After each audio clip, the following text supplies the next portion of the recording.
Go! Let's go guys! Ngayon po ay manghuhuli ulit tayo ng alimasag at shell. Ayan po, kasama natin si Ate Grace at ang mga boys ng LOTH. At ngayon po, ayan na, sasakay na po tayo sa ating barko. Ito po yung barko namin. Sasakay na po tayo. Ay, nagchinelos ako, diba? Ayan, so, ang alak.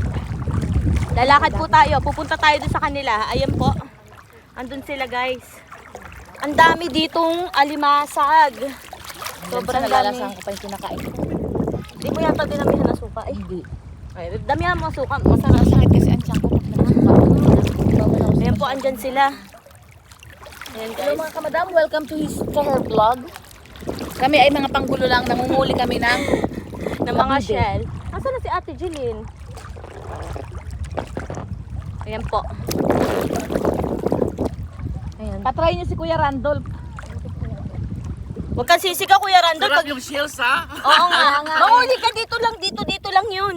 Nangangapa ka pa lang kami. Ayan, so, a-update namin kayo guys kapag may napana na sila na alimasag. Bye-bye for now. Babush!